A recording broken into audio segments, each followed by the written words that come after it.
주님께서 여러분 한 사람 한 사람을 알고 계시는 것을 믿으십니까? 예. 이렇게 예언을 하다 보면은요, 주님이 한 사람 한 사람을 너무나 잘 알고 계신다라는 것을 제가 제일 많이 느낍니다. 왜냐하면 저는 그 사람에 대해서 자세히 알지 못하잖아요. 어느 만큼만 알 수도 있고. 그런데 주님은 그 사람의 그 깊은 내면의 것들을 알고 계세요.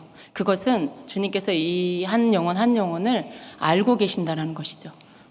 여러분, 이것보다 더 큰 위로가 되는 건 없을 거예요. 주님이 날 잘 알고 계신다. 예, 그죠? 정말 어떤 때는 누군가에게 나를 설명하기 위해서 많은 말을 해야 되고 설명을 해야 되는데, 그렇게 한다 해도 온전한 설명이 되지 않죠. 그렇게 한다 해도 나에 대해서 충분하게 설명되지 않은, 그래서 사람들이 나에 대해서 이해하는 것이 너무나 한정적일 수밖에 없다라는 그런 생각을 하게 되죠. 그런데 여러분, 주님은 우리를 아주 잘 아세요. 내가 설명하지 않아도 주님은 너무나 잘 알고 계시죠. 그게 여러분, 저는 굉장히 그것이 저에게 굉장한 평안입니다. 네, 굉장한 평안이에요. 주님이 날 아신다는 게. 혹시 여러분 중에 주님이 날 너무나 잘 아신다는 게 혹시 두려움이 되는 분이 계세요? 주님이 날 잘 아신대. 어젯밤에 뭘 했는지도 알고 계신대. 네. 그러면 여러분, 다른 차원에서 주님이 날 아신다는 게 두려움이 될 수도 있겠죠. 여러분이 몰래 뭔가 죄를 졌다든가, 그렇게 하나님 앞에 합당하지 않은 삶을 살았다라면 주님이 나를 너무나 잘 아신다라고 하면 그게 두려움으로 다가올 수도 있겠죠. 그런데 여러분, 주님이 나를 너무나 잘 알고 계시고 나와 함께하고 계시고 나를 보고 계신다라는 걸 우리가 알면 우리의 삶에서 죄들은 이제 점점 버려야 하는 것이죠. 뭘 두려워해야 하냐면, 내가 하나님 앞에 내가 내 마음대로 살았는데 주님이 그런 나를 알고 계신다. 주님은 내가 뭘 하고 사는지 다 아시는구나. 그런 어떤 나의 잘못된 모습을 아는 주님을 두려워한다기보다는 그런 주님이 나를 항상 알고 계시고 보고 계시기 때문에 내가 이제 그런 일을 하면 안 돼. 두려운 하나님이야 라는 것을 알아서 이미 그 죄를 끊는 거죠. 그게 바른 두려움입니다. 하나님을 바르게 두려워하는 모습이에요. 몰래 믿지 않고 다 행한 다음에 하나님이 아신다고 하니까 그제서야 두려워하는 것은 굉장히 어리석은 두려움이에요. 그러니까 공포의 두려움. 여러분에게는 하나님을 두려워하는 거룩한 경외심의 두려움이 있기를 축복합니다. 하나님을 경외하는 그 두려움이 우리 안에 있어야 돼요. 하나님에 대한 두려움이 없으면요, 하나님 앞에서 막 방종하게 돼요. 그냥 아무렇게나 살고 함부로 말하고 함부로 행하는 이 방종의 모습을 보일 수 있어요. 그러나 하나님을 두려워하는 자는 그렇게 하지 않습니다. 조심하게 되고요, 절제하게 되고요, 그래요. 참게 되고, 이러한 것들을 할 수 있는 능력이 거기서부터 나와요. 하나님을 두려워하면 그렇게 할 수가 있어요. 근데 하나님 두려워하지 않으면 이게 절제도 안 되고요, 조심하게 되지도 않아요. 그냥 다 쏟아버리고 내가 하고 싶은 대로 내 마음대로 해버리는, 이게 먼저 나오죠. 여러분, 하나님을 경외하는 여러분 되시길 축복합니다. 자, 오늘 사무엘상 31장 같이 보겠습니다. 사무엘상 31장입니다. 여기서 제가 좀 두 가지를 여러분하고 함께 나누려고 합니다. 우리 한번 이 스토리를 알아야 하기 때문에 말씀의 전체적인 부분을 한번 같이 읽겠습니다. 먼저 두 파트로 나누어서 읽겠는데요. 7절까지 한번 같이 교독하겠습니다. 블레셋 사람들이 이스라엘을 치매 이스라엘 사람들이 블레셋 사람들 앞에서 도망하여 길보아 산에서 엎드러져 죽으니라.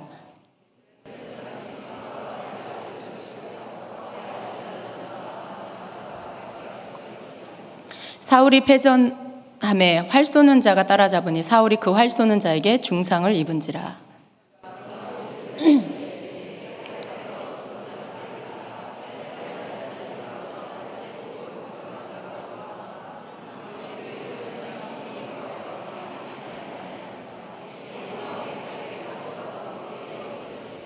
무기를 든 자가 사울이 죽음을 보고 자기도 자기 칼 위에 엎드러져 그와 함께 죽으니라.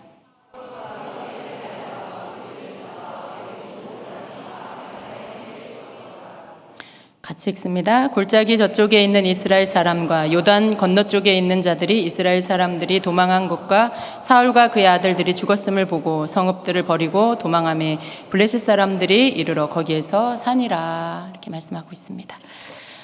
여러분, 오늘 말씀 가운데 가장 중요한 것은 사울이 죽었다라는 것입니다. 여러분, 사울이 이제 죽었다라는 말씀이 사무엘상 마지막 장 31장에 이제 기록하고 있습니다. 마치 사무엘상이 끝나면서 사울의 인생이 끝나는 것 같이 이렇게 마감을 하고 있는데요. 이 사울의 죽음, 이 사울은 블레셋과 이스라엘의 전투에서 블레셋 사람들이 쏜 활에 맞아서 죽게 되죠. 사울만 죽은 게 아니라 그 아들, 그 이름이 다 나와요. 요나단과 아비나답과 멜기수아도 죽었다라고 말씀합니다. 사울은 이 죽음 가운데 활을 맞은 이후에 아직은 다 고통 가운데 있지 이렇게 목숨이 끊어지지는 않았어요. 그러는 가운데 할례 없는 자에게 능력받기를 원하지 않아서 자신의 병기든 자에게 자기를 찔러달라고 이렇게 말을 하죠. 그렇지만 이 병기든 자는 하나님의 기름 부음 받은 자를 자기가 해할 수가 없기 때문에 두려워하여서 그것을 하지 않습니다. 그랬을 때 사울이 자기 스스로 자기 칼에 자기가 이렇게 엎드려져서 칼에 거의 자결을 하는 것처럼 그렇게 사울이 죽게 됩니다. 그리고 그 모습을 보고 이 병기든 자도 또 그렇게 자기 칼 위에 쓰러져서 죽게 됩니다. 그러니까 그날에 사울과 사울의 병기든 자 그리고 사울의 세 아들들, 사울에게 속한 모든 사람들이 다 죽었다라고 이렇게 말씀을 합니다. 여러분, 이 사울이 죽었다라는 이 말씀을 읽으면서 묵상하면서 여러분은 어떠셨나요? 사울이 죽었구나. 이제 다윗이 자유롭겠다. 이렇게 생각할 수 있겠죠. 그거 한 가지만 생각해도 굉장히 우리 말씀을 묵상하는 우리도 마음이 굉장히 편안해집니다. 저도 그랬어요. 이제 다윗이 이제 쫓겨다니지 않아도 되겠구나 하는 그런 생각인 거죠. 근데 우리가 이렇게 앞에서도 계속해서 이 말씀을 살펴봤지만 사울과 다윗과 사울은 우리에게 오늘을 사는 우리에게 영적인 의미가 있다라고 말씀을 드렸고요. 그것은 또 어떤 육적인 사람의 대표 사울, 영적인 사람의 대표 다윗, 또 자기 생각대로 사는 그러한 자, 또 자기 생각대로 사는 자와 성령에 이끌려서 사는 자, 이렇게 어떤 영적인 것으로 우리가 그렇게 의미를 부여해서 또 거기에서 상징하는 것들을 살펴봤습니다. 그래서 앞에서도 계속해서 사울의 삶을 통해서 우리 안에 있는 이러한 육적인 요소들이 무엇인지를 우리가 보게 되었고요. 하나님 앞에 순종하지 않는 내 속에 있는 나, 하나님 앞에 온전한 순종하지 않고 내가 하고 싶은 만큼만 순종하는 그러한 내 안에 있는 사울, 이런 모습들을 우리가 계속해서 보았습니다. 그리고 성령의 사람은 어떠한 것인지를 다윗을 보면서 때마다 일마다 하나님 앞에 기도하고 하나님 앞에 묻고 하나님 뜻이 무엇인지를 찾고 그러면서 하나님이 이끄시는 대로 순종해서 그렇게 나아가는 모습, 이것이 성령의 사람이라고 우리가 다윗을 통해서 또 그러한 모습들을 봤습니다. 그런데 그러한 계속되는 어떤 그 대조적인 모습 안에서 우리가 계속해서 보았던 것은 사울이 어떤 특징이 있는지, 다윗이 어떤 특징이 있는지를 보면서 사울은 정말 육적이고 인간적인 그런 사람을 예표하는데 그러한 모습이 내 안에도 있다라는 것들을 우리가 보았습니다. 그런데 오늘 그 사울이 죽었어요. 사울이 죽었어요. 여러분 기쁘십니까? 사울은 죽어야 돼요. 여기 사울은 없죠, 여러분? 여러분, 사울이 죽어야 합니다. 이 사울이 죽었다라는 것은 사실은 인간적으로 보면 한 사람의 죽음이 굉장히 슬픈 거죠. 그렇지만요, 하나님의 어떤 그 역사 속에 하나님의 구속사적인 이 하나님의 일하심 속에 그 안에서 하나님이 행하시는 영적인 것들, 이러한 모습을 어떤 육적으로 보여지는 이 역사적인 이러한 일들, 인물들을 통해서 하나님은 그 속에서 영적인 것들을 숨겨두시고 우리에게 그것을 보게 하시죠. 그랬을 때 사울이 어떤 자인지를 우리가 배웠고요. 그리고 그 사울은 끊임없이 하나님을 계속해서 대적하게 하는 내 속에 있는 그러한 악한 내 모습이라는 것을 우리는 알 수가 있습니다. 근데 그 사울이 이제 오늘 죽었어요. 사울의 죽음으로 인해서 다윗과의 긴긴 전쟁도 끝이 났습니다. 예, 늘 자신의 왕의 자리를 빼앗길까봐 두려워하고 살았던 이 사울의 끝은 어땠습니까? 전쟁 중에 활을 맞고 고통 속에서 죽어가다가 결국 자기 자신이 자기 칼에 엎드러져서 비참한 죽음을 맞이했습니다. 그와 그의 아들들과 그의 모든 사람들이 한날에 죽었다라고 이렇게 말씀해요. 여러분 6절에 보면 사울과 그의 세 아들과 무기를 든 자와 그의 모든 사람이 다 그날에 함께 죽었더라. 이렇게 말씀해요. 굉장히 의미 있는 말씀이에요. 그냥 쓴 게 아니고요. 그냥 기록되어 있는 게 아니라 굉장히 의미가 있는 이런 말씀입니다. 그의 죽음 앞에는 지금 이렇게 사울이 죽는 모습을 보면 거기에는 하나님의 어떠한 도우심이 보이지 않아요. 하나님께서 뭐 사람을 보내서 어떻게 도와주시고 또 뭐 죽은 후에도 누가 와가지고 정말 목이 잘리기 전에 뭐 시신을 걷어주고 이런 일들이 전혀 없습니다. 그냥 마치 이렇게 버려진 듯한 그런 사울의 그 마지막 죽음의 모습을 보게 됩니다. 그리고 사람들의 도움도 없어요.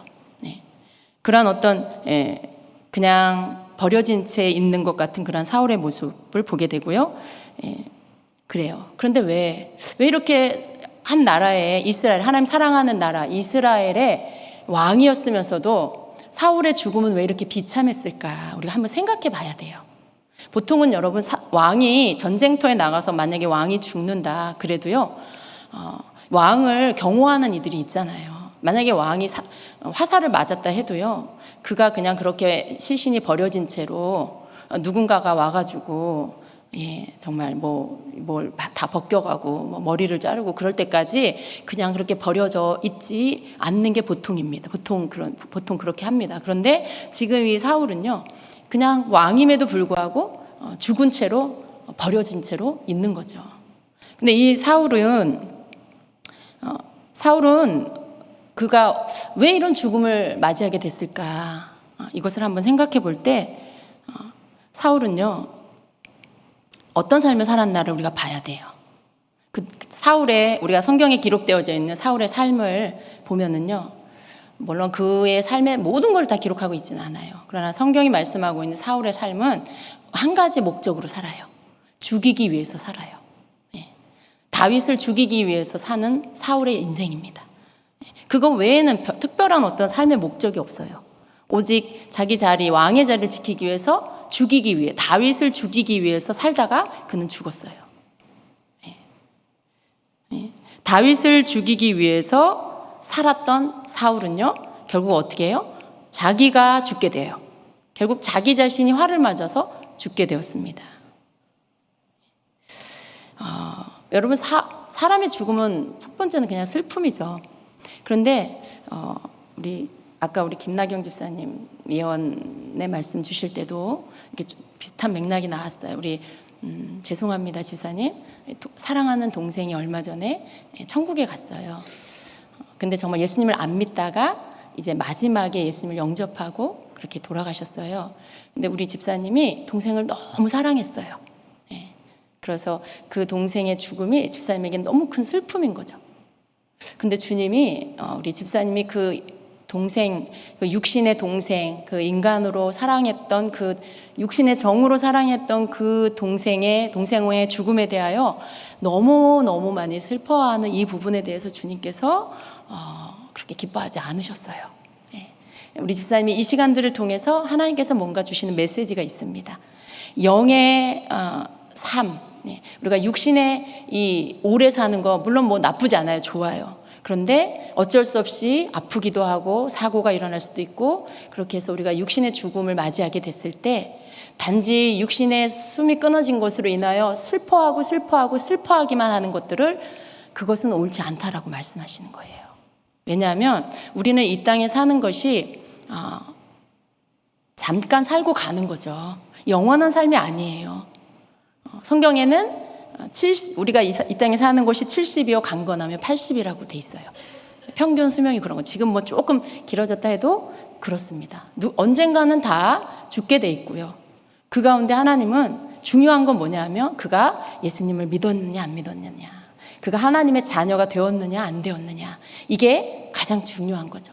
정말로 슬픈 건 뭐냐면 예수님 믿지 않고 죽음을 맞이하는 거. 예. 구원받지 못하고 죽음을 맞이하는 게 가장 비참한 죽음입니다.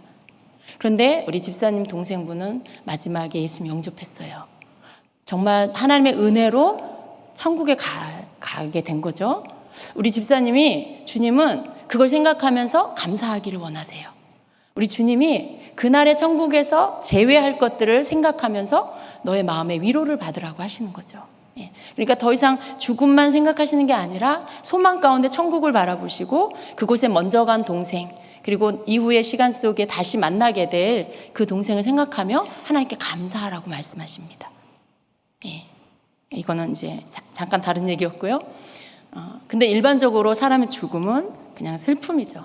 근데 이 사울의 죽음은요, 단지 슬픔만을 의미하는 것이 아니었고요. 이 사울의 죽음은 어떠한 새로운 시작을 알리는 그런 신호였습니다. 새로운 시작을 알리는 신호. 사울의 죽음은 이 이스라엘의 역사 속에는 새로운 왕 다윗이 왕이 되어서 나라를 다스리는 그런 시작을 알리는 신호입니다. 그런데 이것이 개인적으로는 무엇을 의미하는지, 나에게는 어떠한 의미를 주고 있는지를 우리는 알아야 합니다. 예. 여러분, 사울이 의미하는 것은 어떤 성령의 사람 이런 게 아니라 그랬죠. 인간적이고 육적인 그런 본성을 의미합니다. 예. 사울이 의미하는 것은 인간적이고 육적인 본성을 의미해요. 여러분, 우리 안에 그런 게 다 있지요. 예. 육적인 본성, 육신의 본성이 우리 안에 숨어 있어요. 그래서 기회가 주어지면 그런 게 불쑥불쑥 나옵니다. 우리가 주님의 말씀을 순종하며 사는 그런 삶 가운데 우리가 나아가지만 여전히 또 각 사람의 믿음의 단계, 영적인 단계에 따라서 어떤 사람은 육적인 게 더 많이 나오는 사람이 있고요. 어떤 사람은 또 좀 더 성장한 사람, 성숙한 사람은 그러한 부분들이 죽고 성령 안에서 따르는 삶이 더 많이 나오고 순종하는 삶이 더 많이 나오고 있겠죠. 그러나 우리 안에서 누구나 이 세상의 자연인으로 태어나면요, 우리 안에 육적인 육성의 본능이 있다라는 거죠.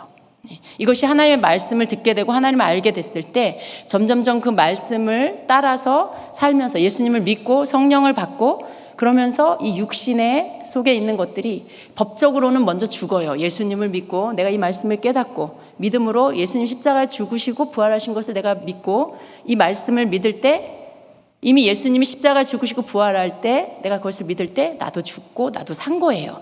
그렇지만 내 삶 안에서 이것이 실제가 돼서 나타나려면 어떻게 해야 될까요? 내가 정말 행동적인 면에서 이 부분들 다 끊어버리는 시간이 와야 합니다. 근데 이것이 쉽게 되지 않아요. 머리로는 아는데 잘 안 돼요. 내가 하나님 뜻대로 살아야 되는 건 아는데 내 행동은 그렇게 잘 안 되는, 이 두 가지가 중첩되어져 있는 시간들을 오랫동안 살게 됩니다. 그런데 이러한 어떤 우리의 모습이 우리 속에 있는 이 육적인 것들, 인간적인 것들이 우리 안에 있는데 이러한 육적인 본성, 사울이 의미하는 것은 바로 이것을 의미하는 것이죠. 죄성을 가진 인간의 욕심과 탐심, 이기심, 자기 사랑, 자기 자랑 이런 것들이 어떤 사울 속에 있는 인간적이고 육적인 것들의 본능을 의미합니다. 그러니까 개인적으로 사울이 죽었다라는 것을 우리에게 적용할 때에 내 안에 이러한 사울적인 요소들이 죽어야 한다는 것이죠. 그것이 오늘 말씀처럼 사울이 죽었다라고 할 때 이것이 주님이 나에게 주시는 말씀이라면 너무 감사한 거죠. 그죠? 내 안에 사울적인 요소들이 이제 죽었다라고 말씀하는 것이니까요. 그래요, 여러분. 근데 이러한 것들. 그런데 정말 내 안에 사울적인 요소들이 다 죽었나? 오늘 말씀 가운데 사울은 죽었는데, 그리고 새로운 어떤 시대가 열리고 새로운 시작이 된다라는 그러한 신호, 그 신호가 사울의 죽음이라는 것을 통해서 이스라엘에게 알리고 있는데, 여러분, 나의 개인적인 삶 안에서는 내가 내 안에 이러한 이기심과 탐심, 욕심, 자기 자랑 이런 것들이 정말 내가 죽었나? 여러분, 다시 비춰봐야 돼요. 사울은요, 하나님의 뜻보다는, 하나님의 말씀보다는 자기 자신의 뜻과 자기 자신의 의견이 항상 더 위에 있었어요. 더 높이 있었어요. 또 하나님의 말씀에 순종하는 것보다는 사람들에게 인정받는 것이, 또 사람들에게 높임을 받는 것, 이런 것들이 더 앞에 놓여 있던 사람입니다. 만약에 여러분이 아직도 여러분이 이러한 것들에 마음을 빼앗기고 여러분 생각 가운데 이것이 더 중요하다라는 생각이 여러분 안에 있다라면 아직 사울이 죽은 게 아니에요. 사울이 죽어야 새로운 시대가 와요, 여러분. 여러분 안에, 우리 안에 사울이 죽어야 새로운 하나님이 역사하시는 새로운 나의 인생의 시대가 옵니다. 근데 사울이 죽었다고 할 때 내 안에 사울이 죽어야 하는데 내가 나를 들여다봤을 때 나는 아직도 여전히 욕심이 가득하고 탐심이 불쑥불쑥 올라오고 내가 손해보는 거 절대 할 수 없어. 내가 이익이 되는 건 무슨 수단과 방법을 써서라도 내가 그것들을 놓칠 수 없어. 뭐 이런 것들. 또 나를 막 드러내고 나를 자랑하면 내 기분이 좋아져. 뭔가 이런 육적인 요소들이 아직도 내 안에 있다. 너무 많이 있다. 그럼 여러분, 아직 여러분 안에는 사울이 여러분을 지배하고 있는 겁니다. 사울의 이러한 어떤 교만함과 자기 자랑에서 나오는 것으로 무슨 일이 일어나냐면 하나님께서는요, 우리를 통해서 우리에게 성령을 보내주시고 우리를 통해 사시고자 하는 일들이 있어요.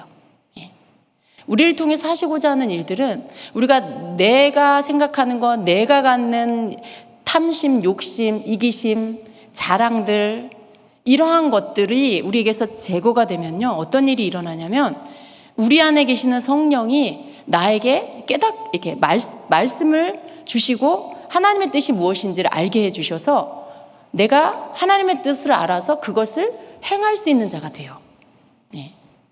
그런데 내 안에 사울적인 것들이 죽지 않고 있으면 어떻게 되냐면 성령께서 나를 통해 이루시고자 하는 일들이 가로막혀요. 하나님의 뜻을 내가 받기도 전에 무엇이 먼저 일어나냐면 욕심이 먼저 일어나요.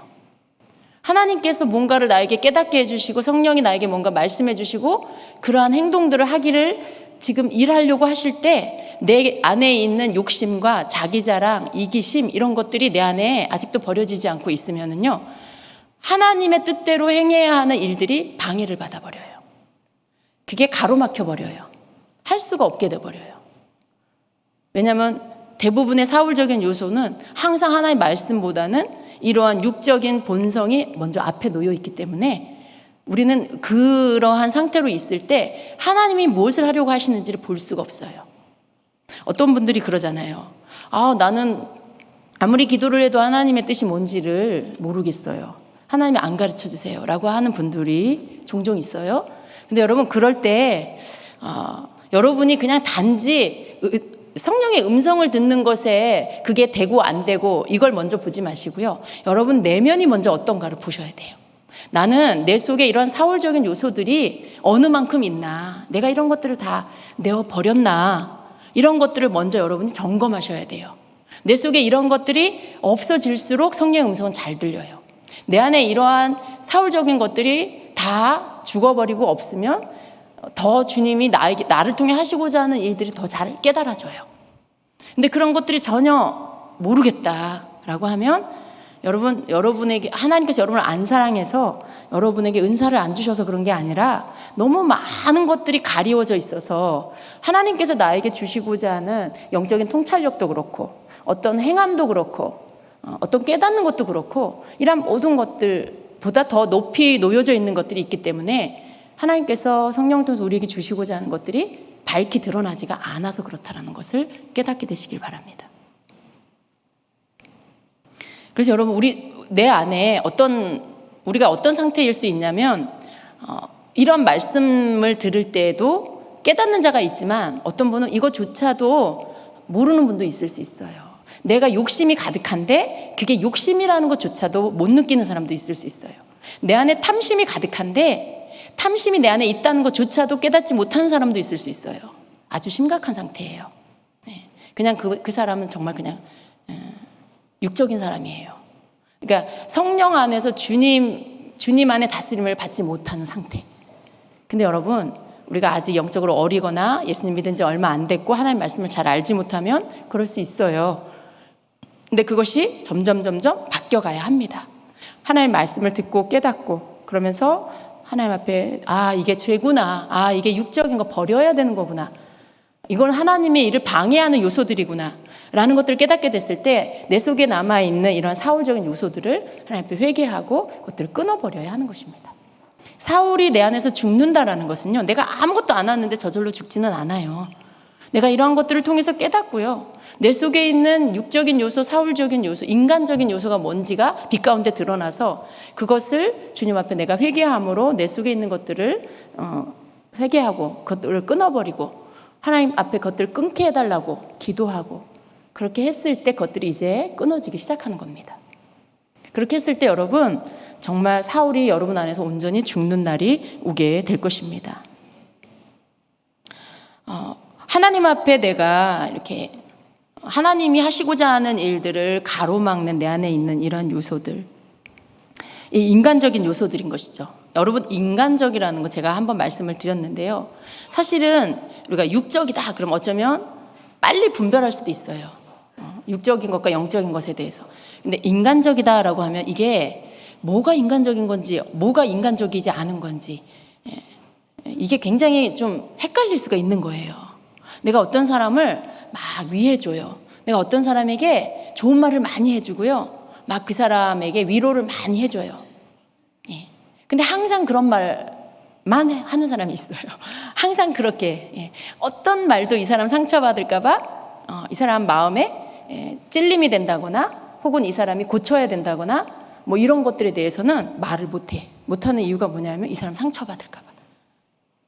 물론 여러분 내가 이 사람 깨닫게 해준다고 막 집사님 너무 교만해요.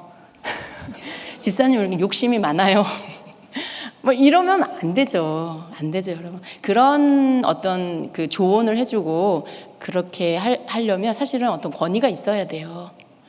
만약에 저나 김 목사님이 상담을 통해서 그런 이야기를 해주면 여러분 아마 그냥 받아들이실 수 있을 거예요. 그런데 여러분 셀에서 셀원이 만약에 여러분에게 막 그렇게 말하면 굉장히 불쾌한 마음이 들겠죠. 물론 그런 건 이해가 됩니다. 그런데 제가 좀 극단적으로 말했지만 매사에 항상 그런 말 못하는 그런 것들, 항상 좋은 말만 해주고 어떤 때는 좀 부풀려서 말하는 거죠.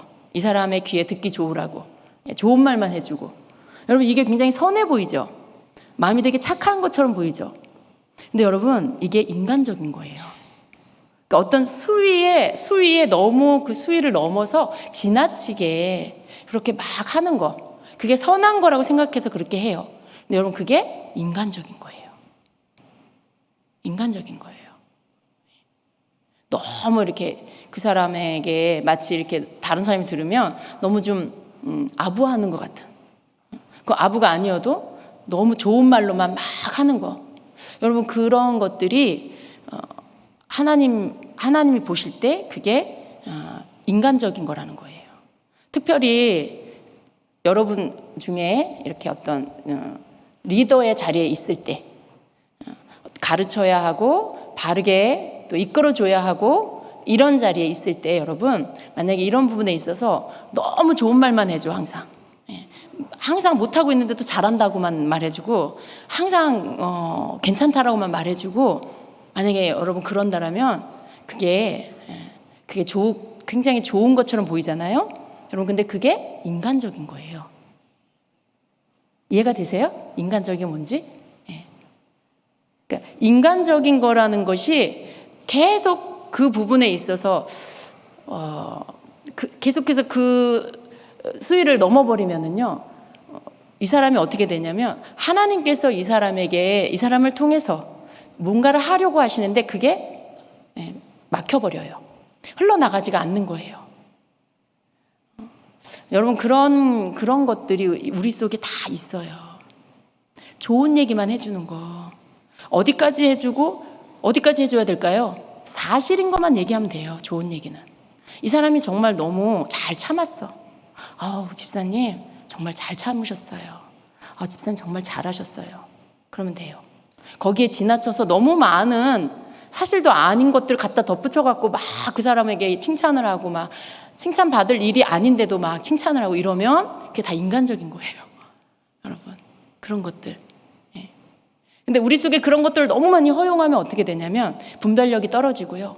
사람에 대해서 바른 정말 하나님의 어떤 주시는, 때로는 나를 통해 주님이 이 사람에게 말씀을 하실 수도 있어요. 꼭 그게 충고가 아니어도요.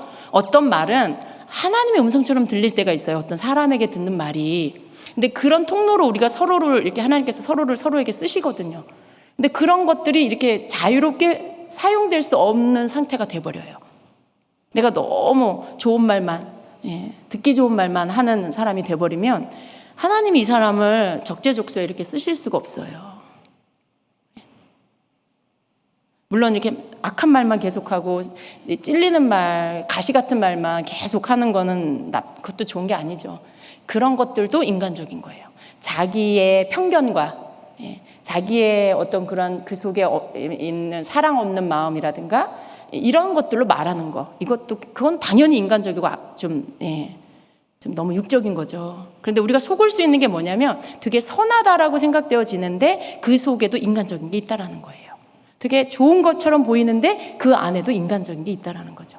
근데 이런 것들은 하나님이 뭔가를 일을 하시려고 할 때 그걸로 인해서 가로막혀진다는 거죠. 하나님이 일을 하실 수가 없도록 방해하는 것들이 된다라는 것, 이것을 우리가 깨달아야 합니다.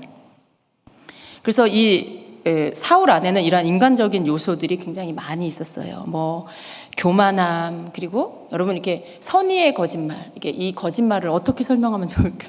이 너무 쉽게 거짓말을 여러분 아무렇지도 않게 입에 배서 하는 것들, 습관적으로 하는 것들, 그냥 하얀 거짓말이라 그러죠. 여러분 하얀 거짓말. 이렇게 그런 부분들 어떠세요, 여러분? 거짓말을 그냥 몸에 배서 하고 있지는 않습니까? 그냥 좋은 게 좋은 거니까. 근데 이런 것들도 우리가 한번 돌아봐야 합니다. 그리고 또 자기의, 내가 옳다라고 이렇게 생각하는 것들, 뭐 또 자기 합리화. 여러분 우리는 어떤 것들을 잘못했으면요, 그 부분에 대해서 내가 인정하는 사람이 돼야 돼요. 그게 제일 좋아요. 근데 그게 아니고요, 막 이렇게 하면서 막 이야기를 하면 그게 어떻게 되는 거예요? 자기 합리화가 돼버려요. 내가 이러이러해서 이랬고 이랬어요. 그게 결국은 자기 합리화거든요. 근데 여러분 이런 것들도 다 인간적인 거예요. 다 육적인 거예요. 이런 게 다 사울의 그 요소들입니다.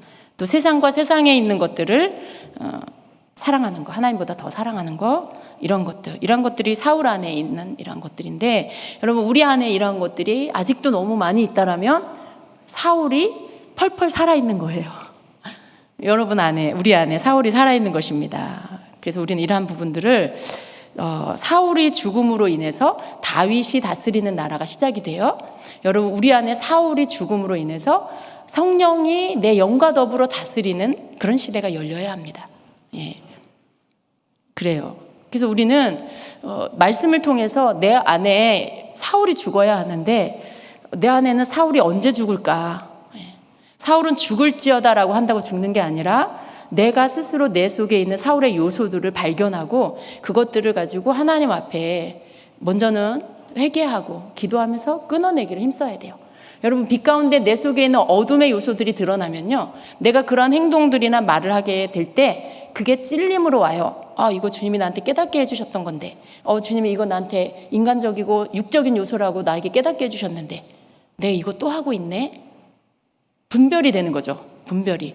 그럴 때 여러분 그것을 얼른 돌이킬 수 있어야 한다는 거죠. 깨닫는다라는 건요, 이런 변화가 있는 거예요. 깨닫기 전에는 그게 뭔지도 분별도 못하는 상태.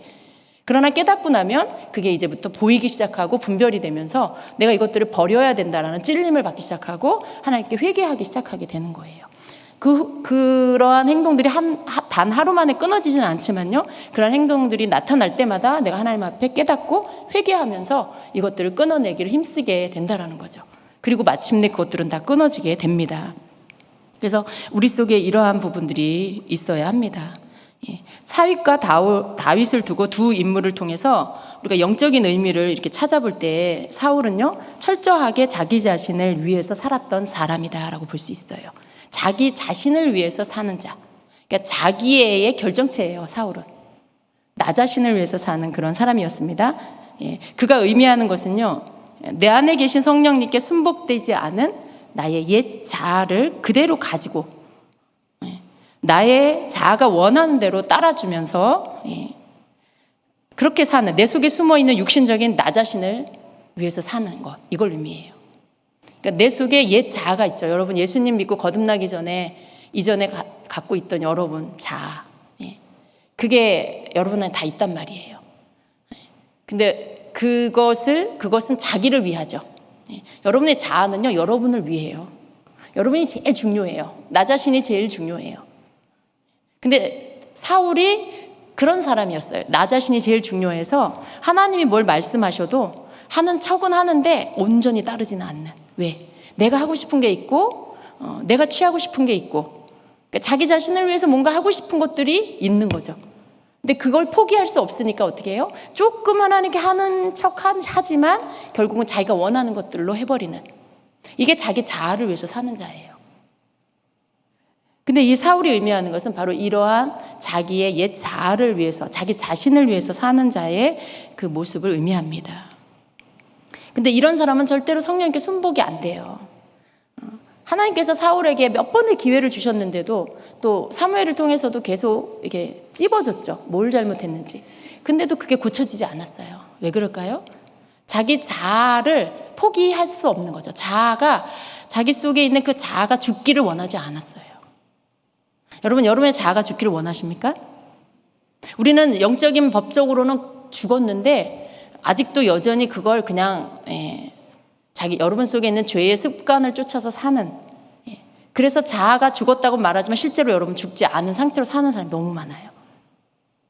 근데 이 자아가 죽기를 원해야 합니다. 여러분이 죽기를 원해야 죽죠. 여러분의 삶에서 그것이 끊어져 버리지. 계속 그것을 애착하고 있고 사랑하고 있는데 어떻게 그게 다 끊어질 수가 있겠어요? 내가 옛자대로 사는 이 생활 습관들이 끊어지기를 내가 원해야 합니다. 여전히 넘어질 때가 있어도요, 주님, 전 이거 원하지 않습니다라고 말할 수 있어야 돼요. 하나님, 난 더 이상 이 자아가 시키는 대로 하는 이 죄를 짓기를 원하지 않습니다. 주님, 내게서 이것들이 다 끊어지게 해주세요 라고, 그런 기도가 여러분의 안에서 진정으로 하나님 앞에 드려져야 하는 것입니다. 고집을 꺾지 않는다든지, 자존심을 포기하지 않는다든지, 자신의 이익을 위해서 이렇게 거짓말도 할 수 있고, 이런 것들, 또 이러한 것들을 그냥 조금씩 여러분 안에 남겨두면요, 이러한 것들이 끊임없이 여러분을 계속해서 자아가 죽지 않도록, 성령이 다스린 사람이 되지 못하도록 그렇게 계속 만든다라는 것입니다. 반면에 다윗이 상징하는 것은 무엇입니까? 이 다윗이 상징하는 것은 깊은 의미에서 다윗이 상징하는 건 그리스도예요. 그리스도예요. 또 개인적인 면으로 적용하면 다윗은 나를 지배하던 옛 자아가 죽고 예수 그리스도와 함께 다시 살아난, 거듭난 새 영을 가진, 새로운 영을, 산 영을 가진 자로서 이제는 내 뜻대로 내 마음대로 살지 않고 하나님의 뜻대로 살려고 자신을 순복시키는, 그러한 내 안에 거듭난 새 영을 의미합니다. 다윗이 상징하는 게 이러한 것들이에요. 근데 여러분 예수님 믿고 거듭나서 성령을 받으신 분들은 이미 그러한 거듭난 새 영을 여러분 갖고 있어요. 그래요. 어떤 면에서 보면 여러분 안에 이미 다윗이 있다라는 것이죠. 근데 이러한 사람, 우리 다 그런 사람일 거예요. 여기 금요일 밤에 이렇게 교회 오신 분들은 우리 각 사람은 다 그리스도 안에 있어요. 여러분 그거 믿으시죠? 그리고 우린 주님을 사랑해요. 그렇죠? 그러나 내가 주님 사랑해요. 분명히 주님 사랑해요. 그리스도 안에 있는 거 믿어요. 그런데도요, 그런 어떤 나의 고백이나 내 그러한 믿음과는 상관없이 여전히 인간적인 가치관과 육적인 그러한 지식 안에서 지배받고 있는 이런 모습들이 있다라는 거죠. 나는 주님 사랑해요. 난 그리스도 안에 있는 거 알아요. 믿어요. 그런데 어때요? 여전히 내 안에는 인간적인 가치관이 있어요. 내가 결정해 놓은 가치관들이 있어요. 돈이 최고야, 이런 가치관. 그런 거. 잘생기고 예뻐야 돼, 이런 가치관. 사람들 앞에 뭔가 그래도 보여줘야 저 사람들이 나를 인정해라는 가치관. 이런 인간적인 세상적인 가치관이 나는 주님을 사랑하고 난 그리스도 안에 있는 것도 믿고 말씀도 다 믿는데도 불구하고 여전히 내 안에는 이런 가치관이 있다라는 거죠. 육적인 지식들, 세상이 가져다 준 지식들, 특별히 우리 요즘 시대는요, 우리 학생들은 학교에서 기독교적인 것들을 교육받잖아요. 세상에서 가르쳐준, 학교에서 가르쳐준 이러한 성경적이지 않은 이러한 지식들이 내 안에 이렇게 들어와서 그것이 나를 다스리고 있어요. 그게 옳다라고 생각하고 있는 거죠. 그러한 것들에 지배받는 것들이 있어요. 여러분들도 각자 그런 것들이 있으실 거예요.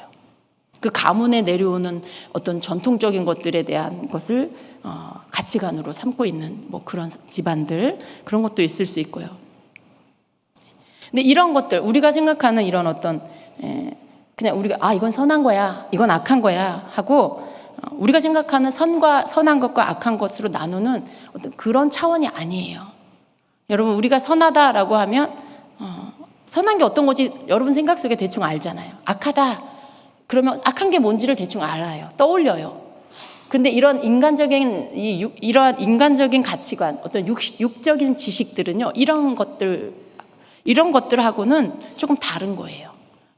그 세상적 가치관을 이건 악한 거야, 이건 선한 거야, 이렇게 우리가 기준으로 이렇게 나눌 수가 없다라는 거예요. 그냥 스며들어오듯이 우리 안에 들어와서 나를 지배하고 있어요.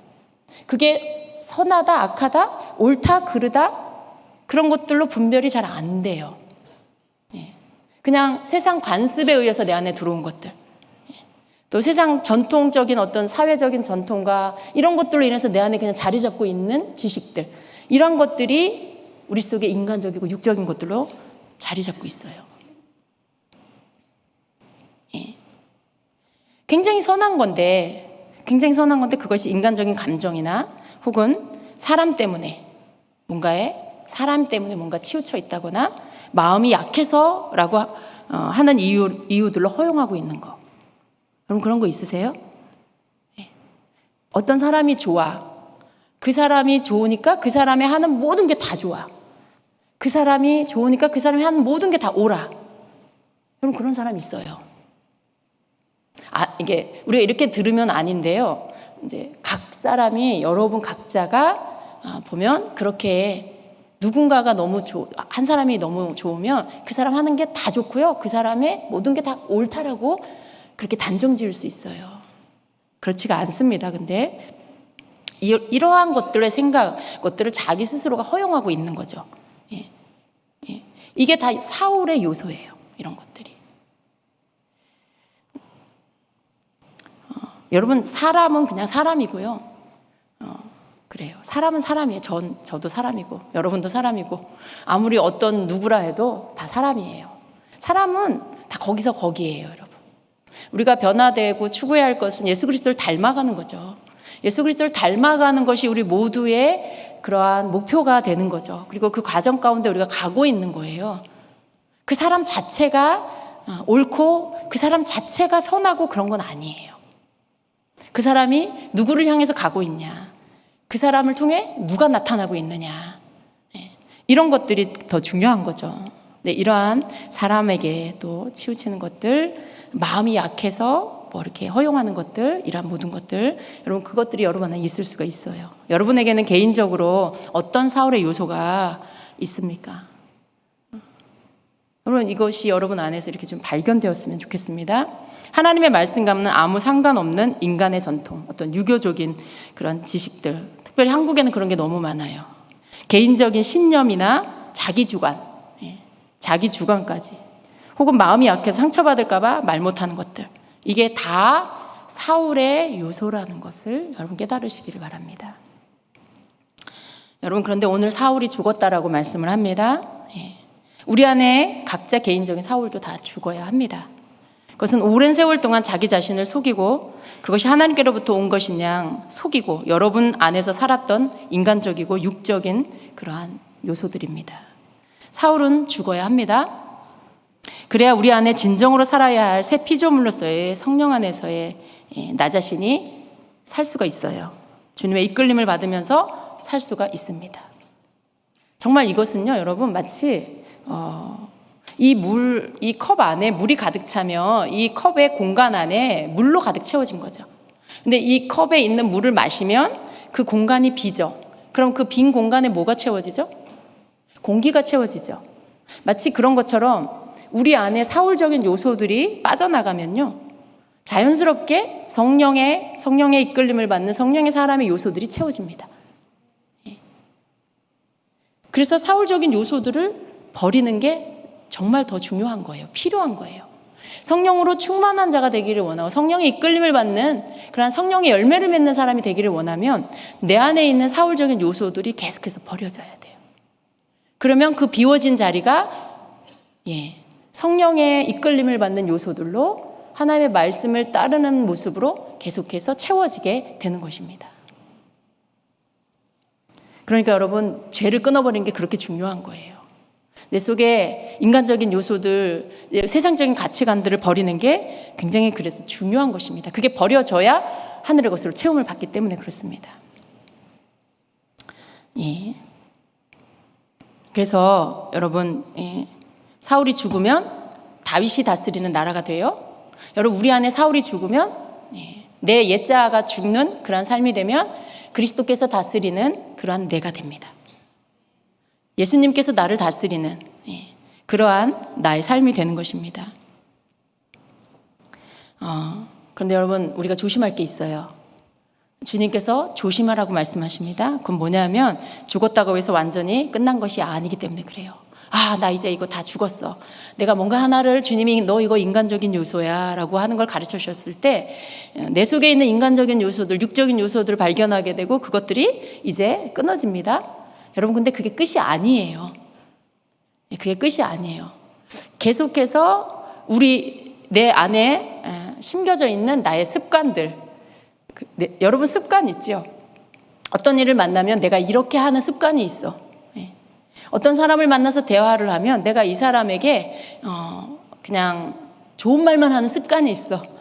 근데 여러분, 주님이 그걸 깨닫게 해주셨어요? 여러분 회개했어요? 기도했어요? 근데 이 습관이라는 것은 무의식 속에서 나와요. 내가 말씀을 기억하기도 전에 습관이 먼저 나와요. 근데 여러분, 우리가 조심해야 될 게 뭐냐면 내 안에 이러한 습관, 내 안에 이러한 내 속에 깊이 무의식 속에까지 들어와 있는 내 오랜 삶 속에서 이미 젖어들어 있는 것들, 이게 주님의 비추임을 받고 이것들이 빛 가운데 드러나고 드러나지만요, 그래서 깨닫게 하시고 끊어버리게 하시고 사울이 죽지만요, 여러분, 이게 무의식 속에서 또 나타날 수가 있어요. 그래서 우리가 이것을 하지 않기 위해서 어떻게 해야 하냐면 우리의 초점을 예수님을 계속 바라봐야 돼요.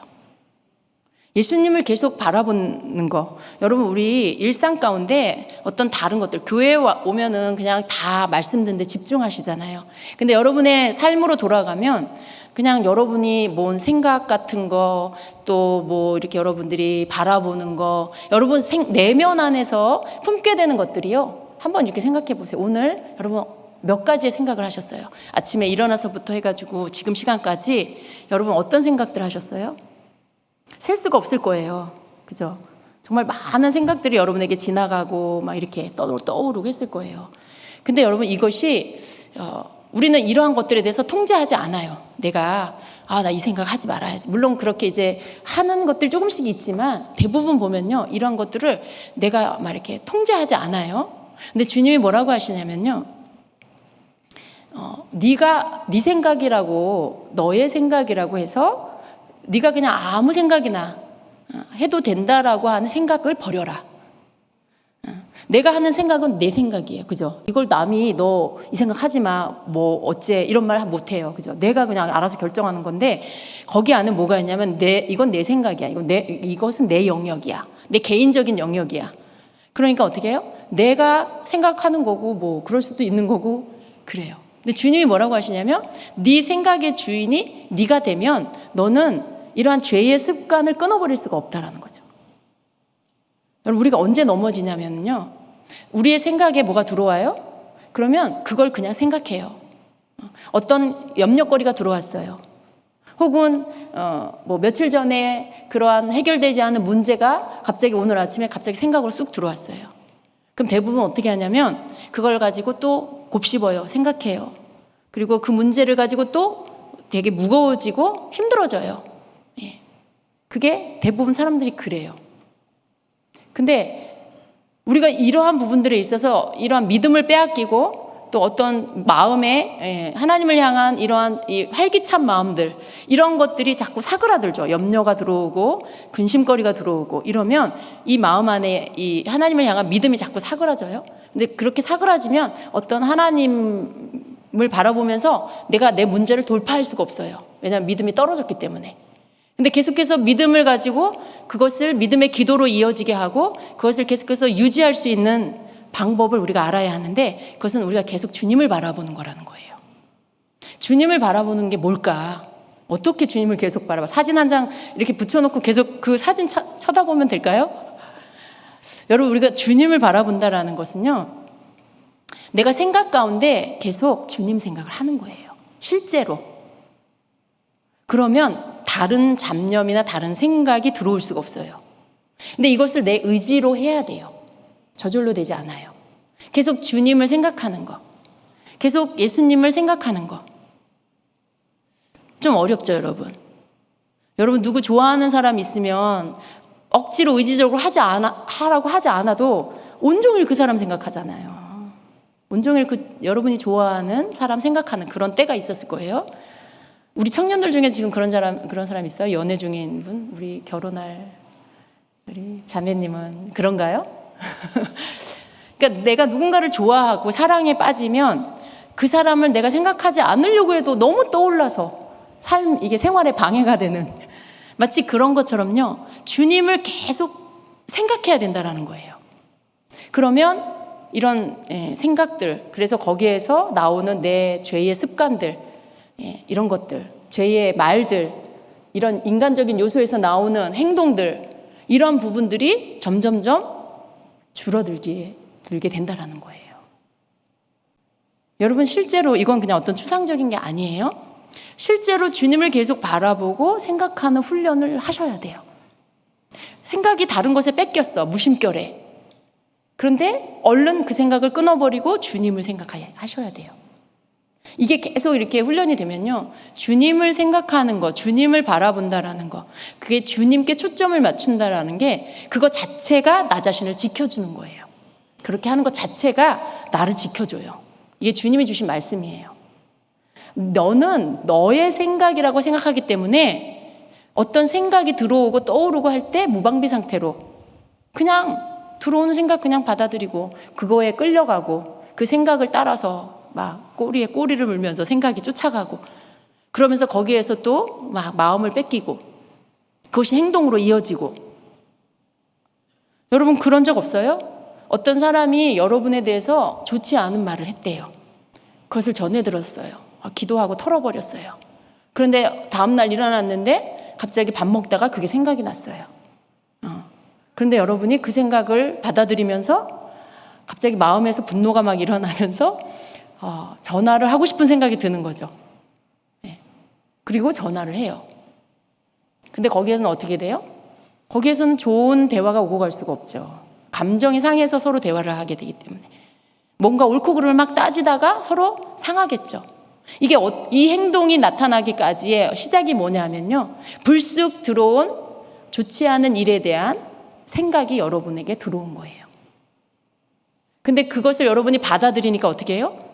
통제하지 않고 그 생각을 받아들이니까 그 생각이 여러분을 지배하고 이끌어가다가 결국 그게 행동으로 나오게 되는 일이 생겼어요. 여러분, 이런 거예요. 생각이란 건 이런 거예요.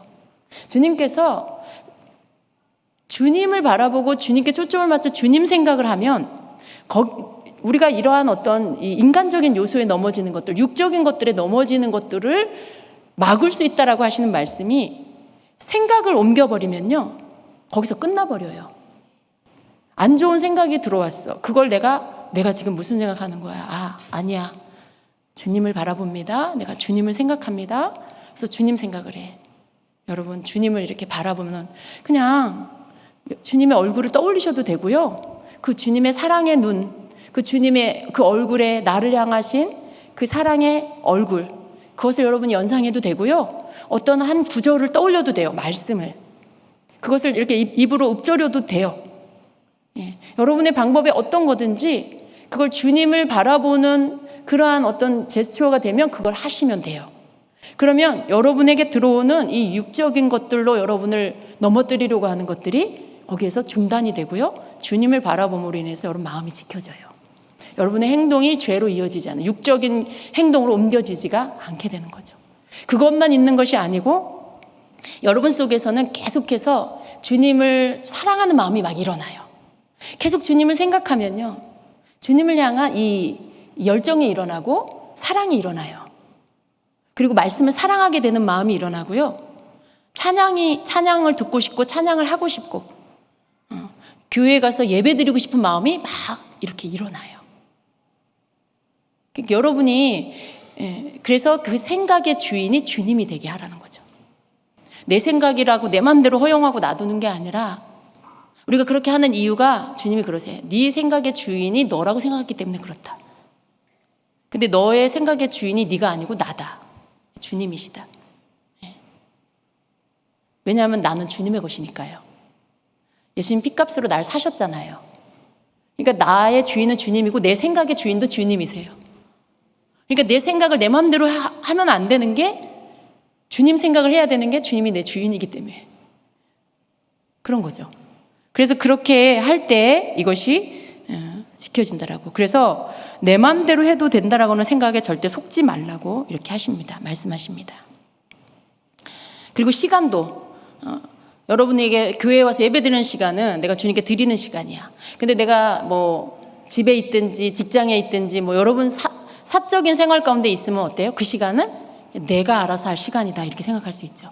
그렇죠, 여러분. 예를 들어 집에서 만약에 쉰다 그러면 그 시간은 그냥 여러분의 시간, 그냥 나의 일상이고 내 시간이야 이렇게 생각할 수 있어요. 그냥 무의식 중에 그냥 이미 그렇게 생각을 해요. 그러니까 그렇게 쉬는 시간 속에 내 시간 속에 내가 생각하는 거 다 내가 알아서 하는 거야 라는 생각이 지배하고 있는 거죠. 근데 네 시간이라고 너의 일상 속에서 너의 시간이라고 생각을 내 마음대로 해도 네 마음대로 해도 된다고 하는 이 생각에 속지 말아라 라고 하시는 거예요. 주님을 바라보고 계속해서 주님을 생각하는 거, 이것이 바로 나 자신을 지켜주는 것이라는 거. 주님이 그러세요. 나를 바라보는 것이 너를 지키는, 나를 바라보는 것이 너를 지켜줄 것이다. 주님을 생각하고 주님을 바라보는 것이 너를 지켜줄 것이다. 아멘이죠, 여러분. 그죠? 아멘이에요. 그냥 그렇게 하는 것으로 인해서 내가 지킴을 받는 거라는 거죠.